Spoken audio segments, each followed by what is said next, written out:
Okay, I think that looks pretty good, so we'll go ahead and get started. Hi, everybody. Thanks for coming to the Hudson Library Zoom event. So we'll get started here in a minute, just a couple little announcements. So again, thanks for joining us tonight. I'm Derek, I'm one of the reference librarians. Tonight we'll have the Learned Owl who will be providing copies of this book here, Hummingbird Salamander. So on the right-hand side, you'll see a link. The Learned Owl is our bookshop in the area, so they will have copies of this book. So again, look for the chat box, it'll be there. Speaking of which, we'll have time at the very end for questions for our author here. So put them in, there'll be a little Q&A box at the bottom, or there'll be a chat box on the right-hand side. So either or, and then you can ask them to our author. So speaking of our author, tonight we have with us Jeff VanderMeer, and he'll be talking about this book here. VanderMeer grew up in the Fiji Islands, where he spent 6 months traveling through Asia, Africa, Europe before returning to the United States. He's the author of numerous science fiction books, such as Ambergris, Dead Astronauts Born, which was a finalist for the Arthur C. Clarke Award, and the best-selling Southern Reach trilogy, which you may have heard of. It was turned into a movie called Annihilation, and that won the Nebula Award and the Shirley Jackson Award. Jeff is coming to us live from Tallahassee, Florida, and now I'll turn it over to you, Jeff.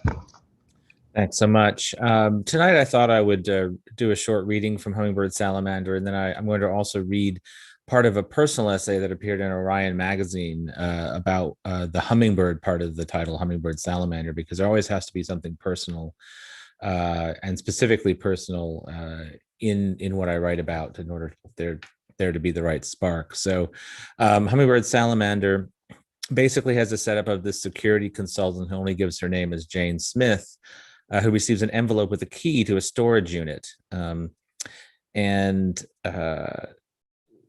Without getting into other details that I'm reading from early in the book, she's soon in all kinds of danger and having to investigate all kinds of things with regard to environmental issues because of the nature of what she's been given and who has given it to her. So I'm going to read the part where she finds out what's in the storage unit and the immediate aftermath of that.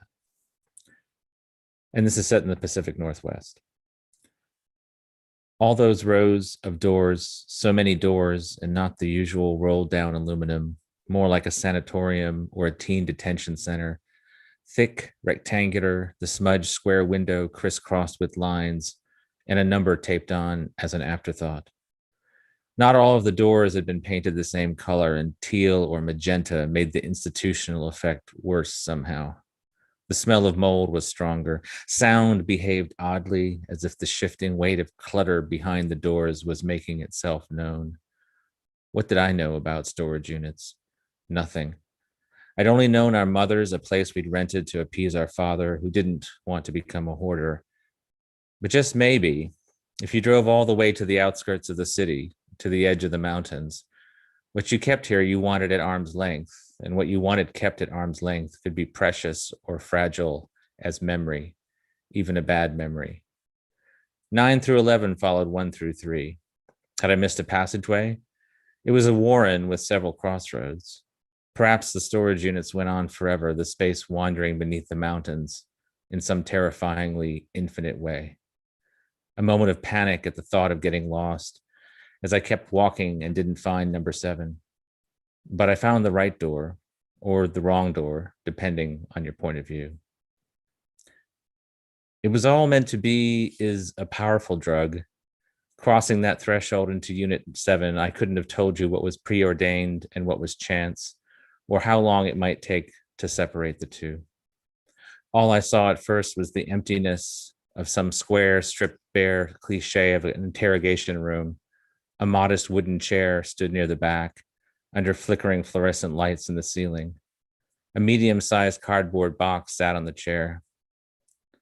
I stood in the doorway and stared at the box on the chair for a long time, left the door open behind me, an instinct about doors slamming shut that wasn't paranoid. The trap could be anywhere. It was so still, so antiseptic inside, except for one moldy panel of the back wall. I don't even recall dust motes. But I checked the far dark corner, the ceiling, before walking up to the chair. I did that much. Just an ordinary cardboard box. The top flaps had been folded shut, lightweight when I gave it an experimental nudge. No sound coming out of it, no air holes, nothing like a puppy or kitten. Immense relief in that. I put down my purse, pulled back first one flap and then the other. I think I laughed nervously. But there was no moment of misunderstanding, of recoiling in horror. A small object lay in the bottom of the box, like the horse figurines my mother used to collect. A tiny bird perched down there, sitting dead, taxidermy. A hummingbird in mid-flight attached by thick wire from below to a small pedestal. Frozen wings, frozen eyes, iridescent feathers. Beside the hummingbird, I found a single piece of paper with 2 words written on it and a signature. Hummingbird, Salamander, Silvina. Thank you, Silvina, for not scrawling "find me" across the bottom of your note. Thank you for knowing that wasn't necessary. So she takes that box and she goes home. Early afternoon, no one would be there. I had already taken care of my boss and texted in sick. I set the box on the kitchen counter next to my purse, tossed my coat on the living room couch, came back to the counter, hesitated, then opened the box and removed the hummingbird. Somehow the hummingbird dominated the kitchen counter beyond its size, beyond even what I could have thought it meant at the time. The hummingbird had a fierce aspect, jet black feathers smoothed out and yet bristling. Even the beak, long and slender, made me think of a blade or a needle meant to draw blood. I imagined a dozen of its kind circling someone's head like guardians or a crown of thorns.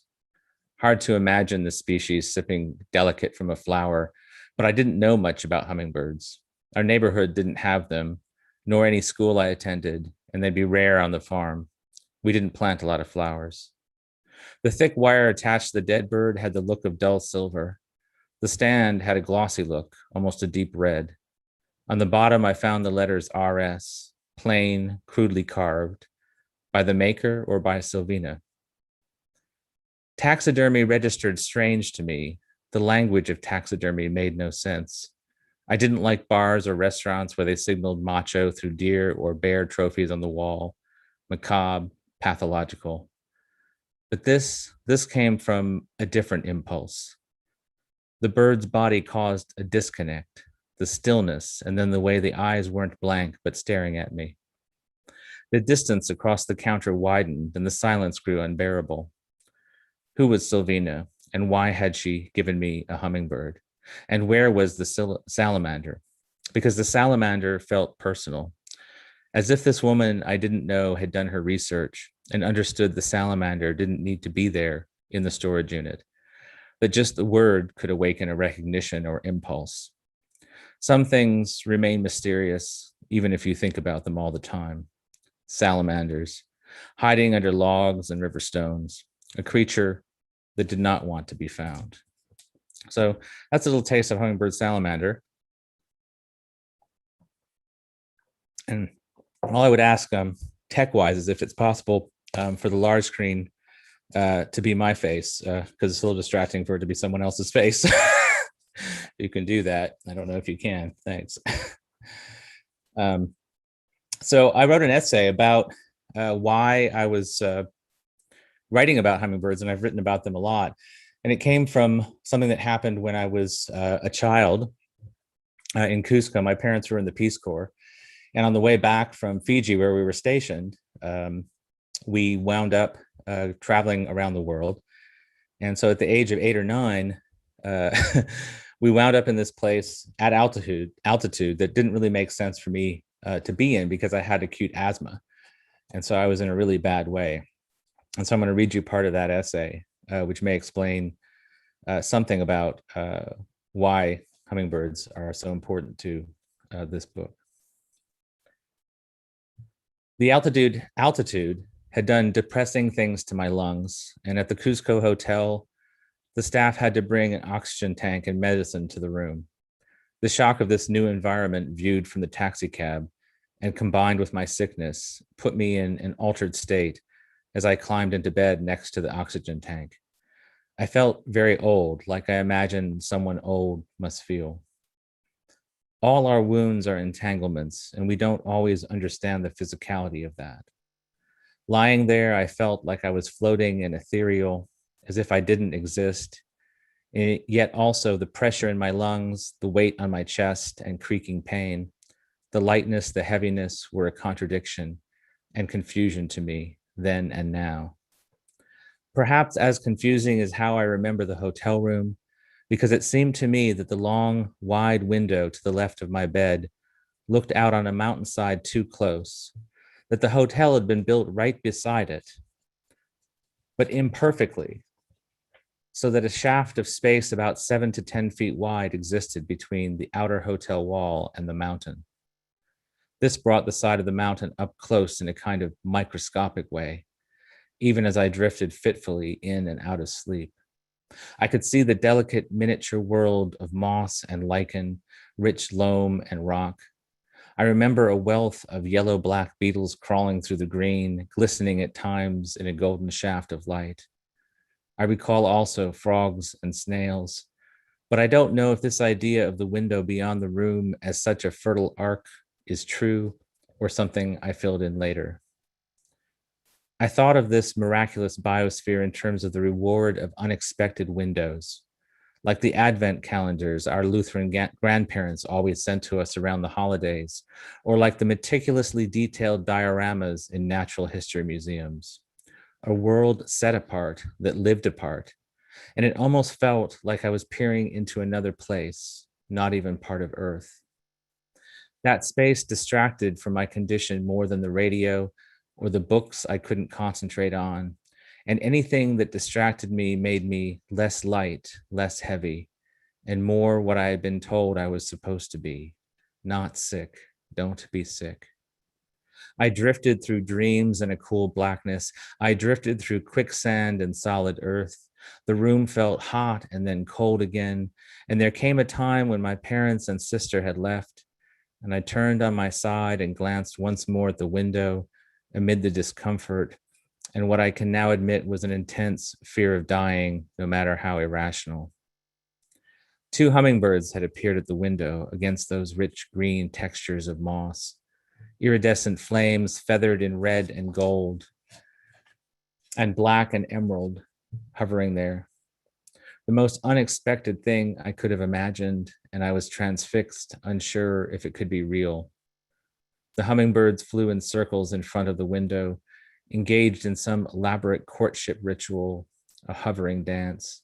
Their eyes, black tears, beaks, scimitars, wings, a fragile blur twinned to the rapid beat of my heart.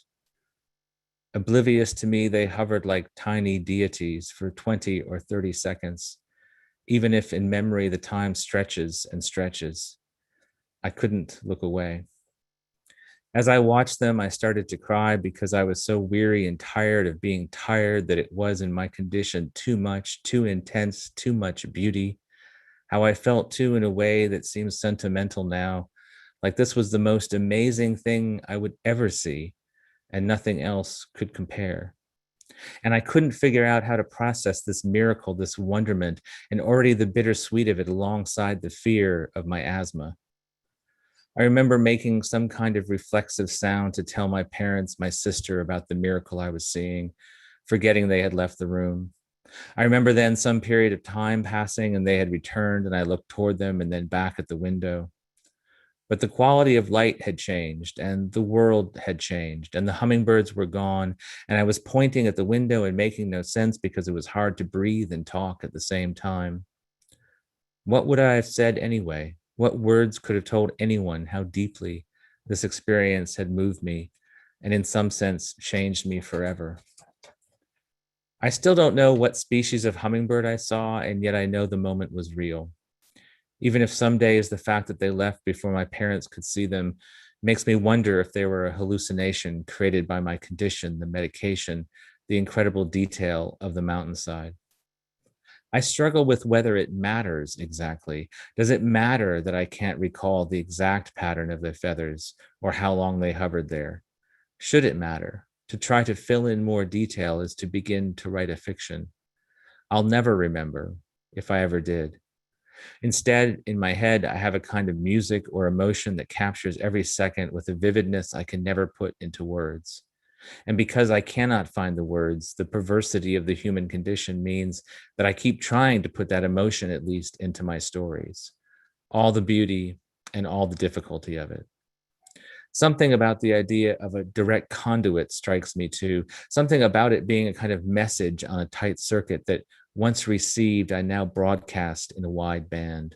The window and what it showed me and what I received from it at exactly the right time.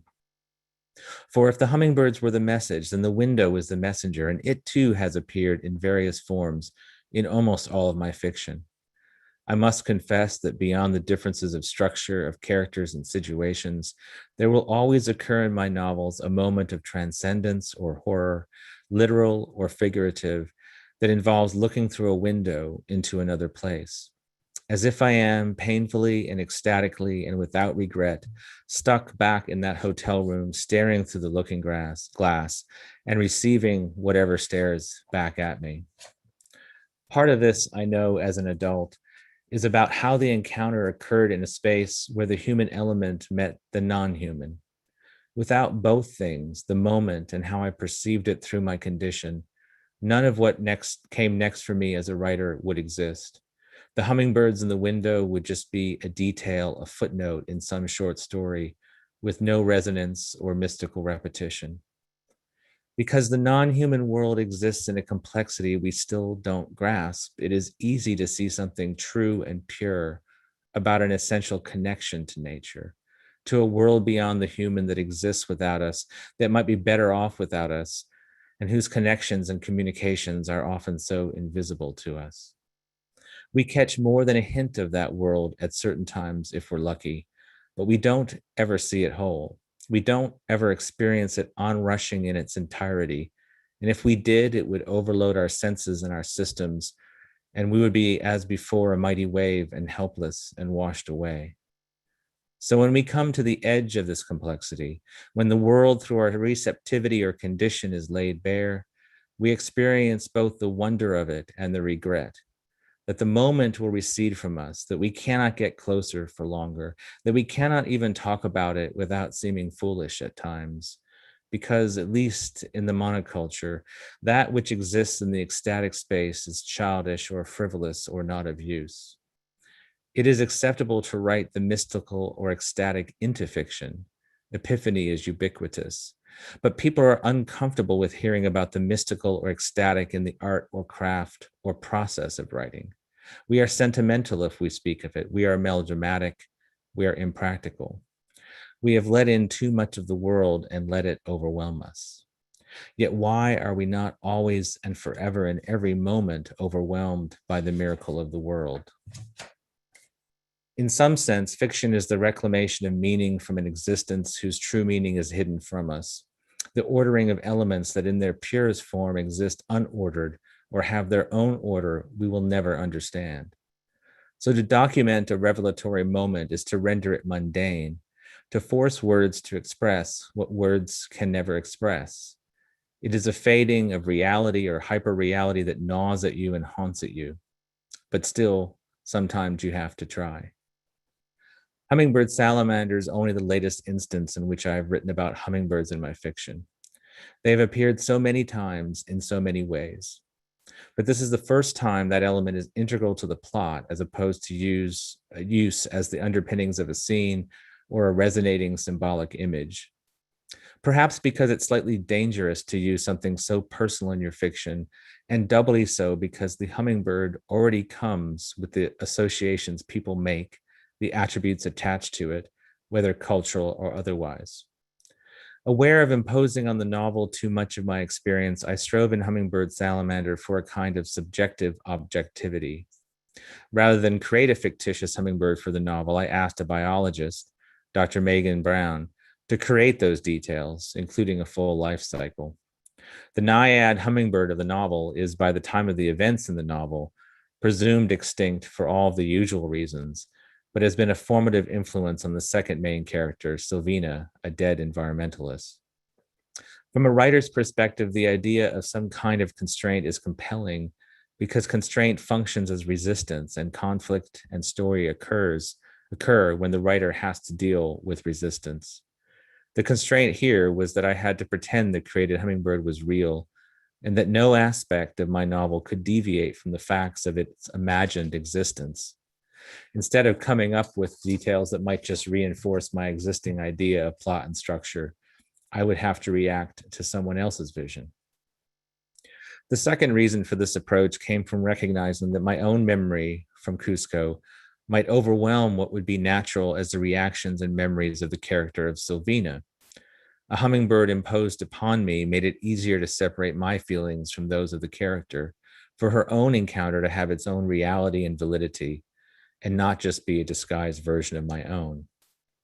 Because we are also experiencing Silvina's reactions through the lens of the narrator, Jane, the idea of distance is even more important, especially as Jane, in a different way from Silvina, comes to appreciate the miracle that is a hummingbird. Some of this is also about location. Silvina encounters a hummingbird on the ground sipping water from a puddle, which is an extremely rare occurrence. Jane, at one remove, is brought to awe by the account of the hummingbird's long and hazardous migration from the Pacific Northwest to a country in South America. Neither context resembles my own, but the magician's trick is that my encounter with hummingbirds in Cusco still exists in the novel, in the sense that thinking of that moment allowed me, when writing other scenes, to conjure up the emotion of the ecstatic moment, the encounter with the beautiful unknown, the world beyond the world we know. The other truth is that when the writing goes well, this is how it feels. The endless opening up of a miraculous window, and a feeling of both the rightness of that and the danger of it. It is also part of how I try in all things to retain the curiosity and the passionate engagement and mystery of being a child, which is the state of not being an adult and something more. In my life generally now, I do not need to hold on to the catharsis or the heightened reality of my encounter with hummingbirds in Cusco, even if the memory of it much earlier, held fast, helped me pass the worst parts of my childhood. For one thing, I know hummingbirds better now. I've seen hummingbirds so many times in so many places. We have hummingbirds in the yard where we live in North Florida. I watch them from the window, staring down into the wooded ravine behind our house, without them being aware. They are fierce hunters who pick insects off trees, drink nectar from firebush blossoms, and come to the red nectar feeder where they feel safe enough to sit for long minutes, resting and refueling. I've even been fortunate enough to see one drinking from porous watermelon rind in the backyard beneath my office window. My relationship with hummingbirds in Florida is altogether a prosaic but more comfortable and lived-in experience, and perhaps deeper because of that. I understand what I see now, or think I do. When I am very lucky, a hummingbird will come to me when I pause on the walkway. Emerald and ruby, the bird will hover just a few feet away at eye level, considering me, wondering about me, taking my measure. We know each other now a little, and so I am revealed, staring back, and I don't mind. Because I know another world is possible when I see a hummingbird, and that it is this world, our world, now. Thank you. I will be happy to take some questions. Okay, great. Thank you very much for that. So we'll take some questions now. Looks like we're getting some in. So don't forget to put it in the Q&A and also in the right-hand box. So actually, I have a question for you. I've read your book, Sure. and I chuckled a few times. Where on earth did you come up with the term shovel pig? Well, I mean, in the book, she works in this kind of toxic, misogynistic male environment as a security consultant. And one day she hears her rather large purse, and she's a rather large woman who's a weightlifter and bodybuilder. She hears one of her coworkers sarcastically describing it as shovel pig. And so, you know, in thinking about her character, one thing that I thought of was, you know, that she doesn't react like a lot of people would react. So instead of being upset about it, though she is upset, she owns it. She starts calling her purse shovel pig, and she does that in front of them to basically say, F off. Yeah. And so that's something I think is pretty key about her personality. As to where it came from, it just, once I had the voice of the character, a lot of things come into view that you just don't necessarily know exactly where they came from. But Mm. that's kind of the context. Okay, great. So you have another question that's asking about, do you have any other books that are set in the Bourne universe? This person says, Strange Bird is one of my all-time favorite stories, and I think about it often. Yeah, well, the Born series is well born, and then there's Strange Bird, which is probably the next one to read because it doesn't have, and it doesn't actually have a lot of Born spoilers, so you can do that too. And it's a novella. And then Dead Astronauts is the third in the series, and if you haven't heard of that one, that's much more experimental. There's a lot of what you might call prose poetry and stuff in it, and weird formatting for what I think is good emotional effect. And taken in total, I think they really are my statement about late stage capitalism and where we're going, and biotech and things related to those issues. Okay. So we have a question that asks, is the Friends of Sylvania, hopefully I'm pronouncing that Silvina, correct. Silvina, thank you. yeah. Website simply an additional window into the world of Hummingbird Salamander, or is there a puzzle within it as well? Well, there's some extra stuff, and I always, if it makes sense, I always like the idea of found objects, which is to say, like documents and other things, diagrams and whatnot that are from the actual world of the book. So in Hummingbird Salamander, at the end of each section, there's actually an image that's taken from the book that, if you look at it carefully, there's something hidden in it that you might not know. For example, there's a page that's or a folder that's shown, and if you look carefully, the kind of burnt edges of the words and the page that's revealed at the side are actually from Annihilation, which is kind of like a little Easter egg. Wow. But in terms of the Friends of Silvina, it's kind of the same thing. There are some things hidden in there, along with things hidden in the 16 pages in the indie bookstore edition, the special one that came out this year. I think that material will also now be in the trade paperback that's coming out next year. But yes, there's all kinds of things hidden in there, and any numbers or anything like that, look at very carefully because they might have to do with longitude and latitude or other things like that. So. Okay. Well, I heard somewhere that you're working on a YA novel. Is that correct? Yeah, actually, one of them's Oh. already, well, somewhere around here. Peculiar Peril is already out. It's 780 pages. It's actually two novels in one volume. So I don't want to hear anyone complaining about the length because they're actually getting good value.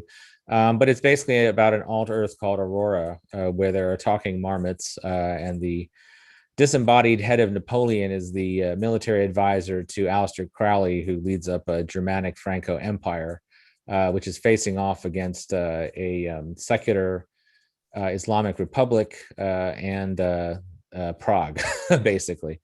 And it gets kind of weirder from there. I think of it as a fantasy misadventure. Crowley, for example, gets decapitated a couple of times and comes back from the dead. And at some point begins to, because of a spell, turn into a giant moth. There's a lot of stuff going on. It's also in the realm of slapstick humor, which I'm not known for, except on Twitter, but I've been able to express in this series. And I'm working on the second volume now. Okay, great. Can't wait to read it. So you have a question about your writing process. Specifically, this person asks, they want to know about your research process writing this book, especially themes like taxidermy, global illegal wildlife trade, Yeah. security, and other things. What Mhm. did you love to learn about? What was challenging writing this book? I don't really like to do the research right before writing a novel. And I don't like the research to get in the way of writing the novel. So a lot of times I will do the research years ahead of time. For example, and this is relevant to Hummingbird Salamander too, I did a noir fantasy a while back called Finch. And I had enough time to realize that I was going to be writing it a few years later. So I actually took a job with Publishers Weekly reviewing mysteries and thrillers for them. And even though I love that genre already, something about having to read a bunch of books that I wouldn't have necessarily picked up in a library or bookstore, but just what you had to review whatever you got. really gave me a crash course and let me kind of like do the research of all those tropes before writing that book. And then also obviously came in handy when writing Hummingbird Salamander, which is basically a thriller with a mystery embedded in it. There's a lot of environmental stuff in Hummingbird Salamander, but I've been amassing a huge environmental library of books over the years, so that was all kind of already there. Taxidermy, it's interesting. The book isn't really about the ins and outs of taxidermy, so I didn't have to really know that level of detail. If you're not going to be, if you're going to have a certain distance from a subject because the novel isn't really about that, then you don't really need to invest in the research because you're not going to be conveying those details. In terms of the wildlife trafficking, what I did know is that it's not like it's something you go to a school and you learn how to do, which is to say there's no set model for it. So I decided what I would do in that case is write it the way it seemed to make sense for the book, and from what I had already read, in the past, and then just run it by John Platt, who runs the website for the Center for Biological Diversity, as an expert on it. And so he said no red flags came up for him, and in part it's because every case you look at is different, and often it's basically just a wing of organized crime where it's just another product that they provide. It's not like some kind of specialized trade. So there really wasn't a whole lot of research for this book except passing it by experts. So I know the Pacific Northwest quite a bit from having traveled there, but I didn't feel comfortable not having that go through a couple of people who are naturalists who live out there in the areas that I was writing about. And so, sometimes it's better to have experts take a look at stuff than to actually do research, because they'll give you insight that you won't necessarily get from just reading a book. Yeah, great.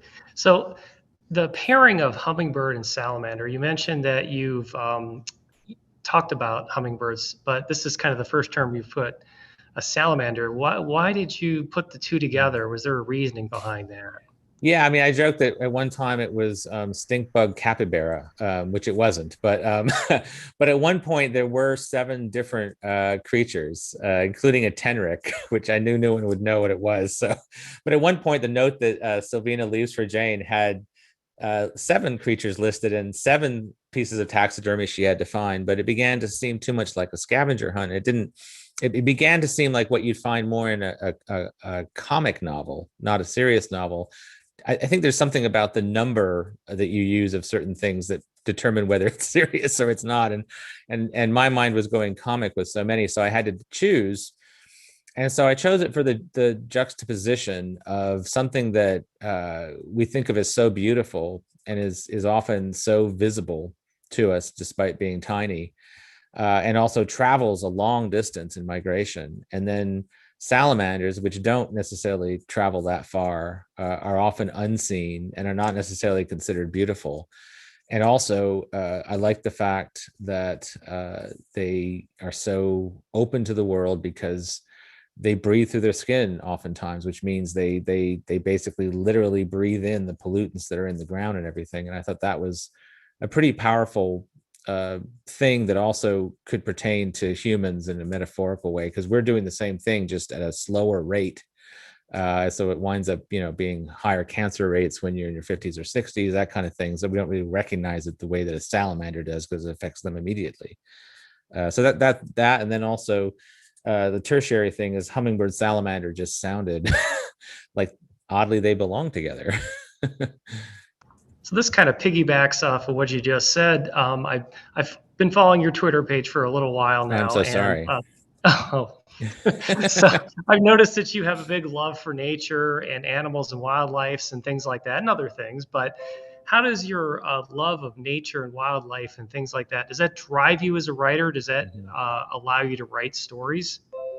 It's hard. It's hard to separate that out from anything, just because, I grew up in places like Fiji and then now Florida, where I was always surrounded by just a ton of a wealth of biodiversity, and so it's something that has just been part of my life.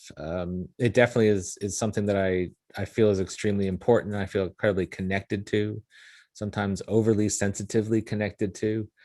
And so anytime you have a situation like that, obviously it's gonna come out in the fiction. And I also believe passionately that right now we're missing the point, which is to say we're not connecting the dots between biodiversity and climate crisis. And we're mostly focusing on green tech and renewable energy while not realizing that we could potentially become carbon neutral, but have destroyed so much of the planet that we wind up with, higher degree of warming anyway, and an unlivable planet. So it's something that I think is extremely urgent, and something that I focus on also because I don't see it focused on as much in fiction in the way that I see it. So. Okay. Well, it looks like it's a quote from your book, I'm guessing, but somebody says, "Why are we not in every moment overwhelmed by the miracle of the world?" Question mark. Yeah, I just said that in my in the essay. So, and I think That's that, fair enough.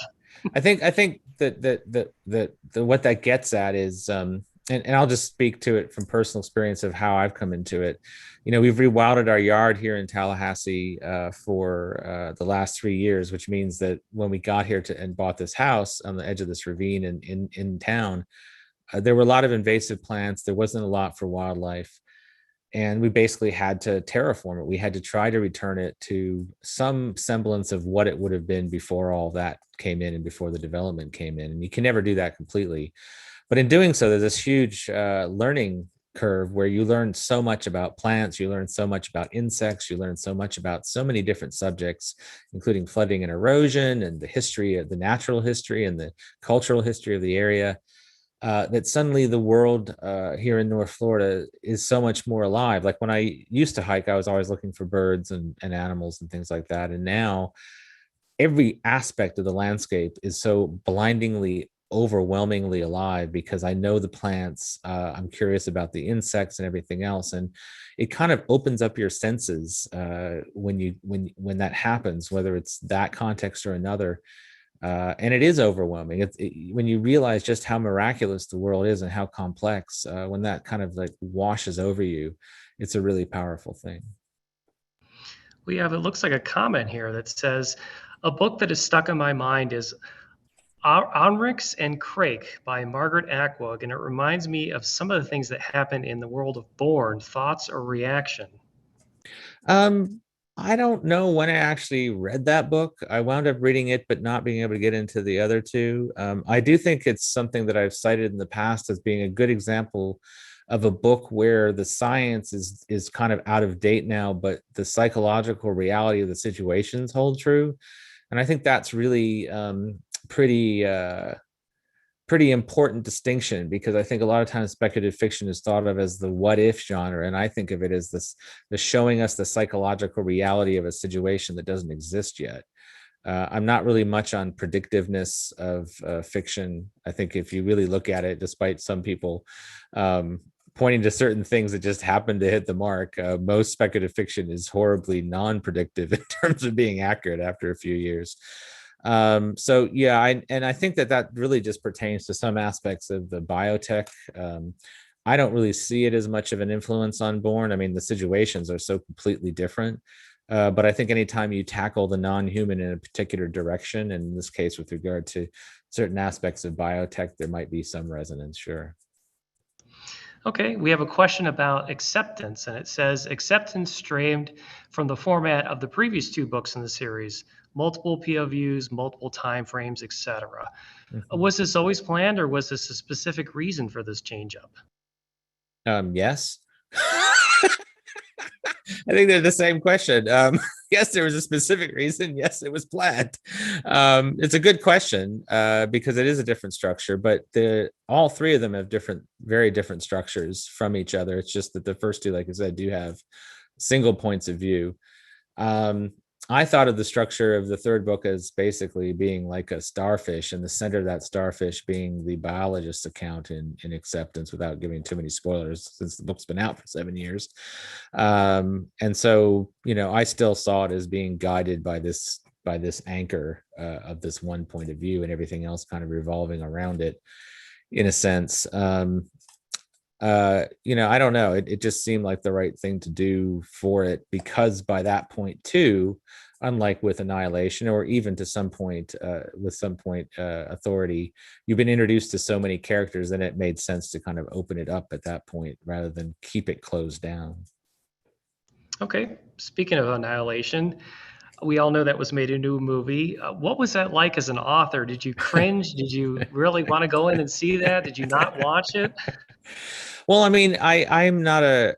I keep first of all, I had really very little to do with the movie. There are parts of it that are very surreal that I like very much. There are parts of it that are hard to kind of like grapple with just because they're so different from the book, but then also because I saw a rough cut in a very strange way in the Paramount building in a theater with just me and my wife and my son, and some kind of strange man like lurking in the projection room, just like leering out from time to time when you look back. And I don't know what he was doing, but anyway, so it was a cut that didn't have all the music and had slightly different edits. So, for example, the bear that says "Help me" in the Gina Rodriguez voice, or whatever voice it was. Maybe it wasn't Gina Rodriguez, but was just like a placeholder of just some dude boredly saying "Help me."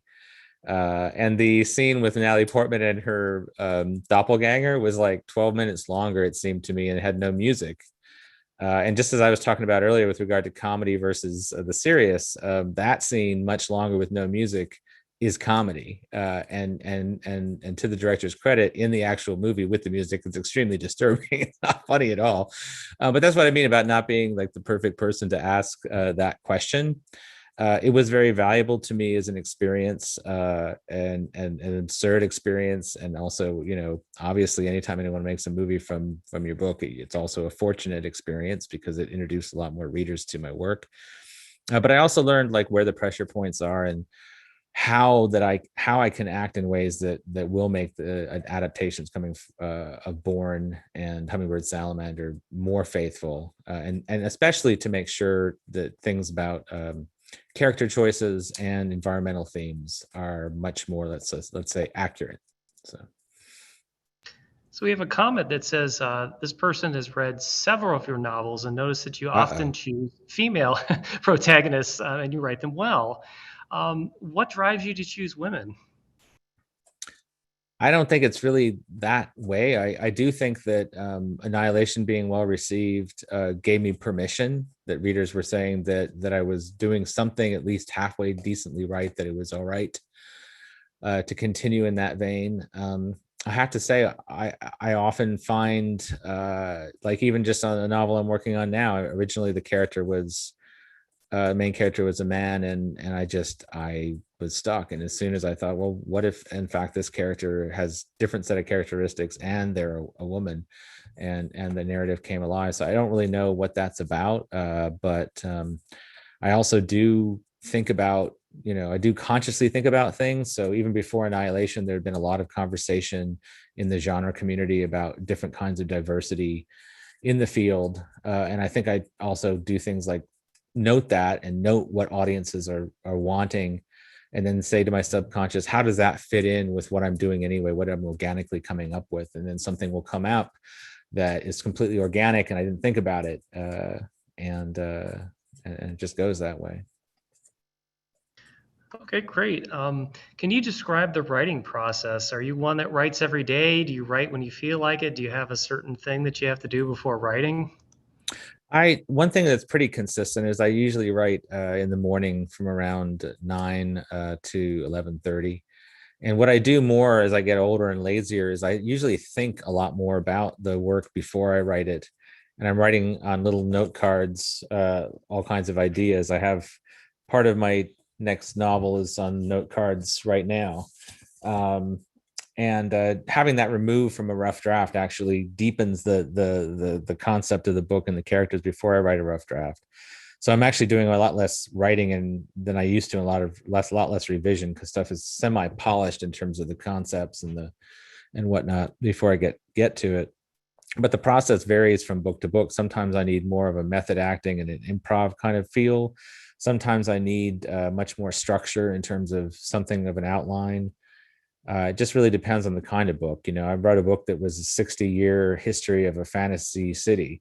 And for that, I needed to have a grid of all the actual historical events next to a grid that showed all the characters' lives going through these historical events, even though I knew I wasn't going to write every single one of those scenes. And then other times I just need to have a loose idea of the scenes I'm going to write, but not know what the characters are going to say to each other until I actually write it. And that creates a lot of surprise and usually changes what the novel's about. So speaking of your newest book or new book that you're writing, can you say anything about it? What's it going to be about? um I don't, it's I'm excited about it. All I will say is it's set in a version of North Florida, in a landscape that I know very well. And it's not part of the Annihilation series, but there's something about writing a landscape, that changes the experience of writing the book. And it doesn't necessarily make a better book, but it definitely adds certain kinds of complexities or allows me to focus on other kinds of things. And I think that's helpful in terms of what I'm doing. But it's also about the pandemic. It's about someone who's isolated because of the pandemic, and some of the things that happen because of that. For example, she sees a procession of people in masks going to what she thinks is a party in another house. And it isn't until later that she realizes, well, I thought they were masked because of the pandemic, but it could have been something else entirely. And so, I wanted to explore a little bit about how the pandemic changes our perception of what we're even seeing, and how it may disguise certain things that are not actually even pandemic related. We have a question that says, as a writer, how do you tell when a book is complete or if it needs additional work? That's a good question.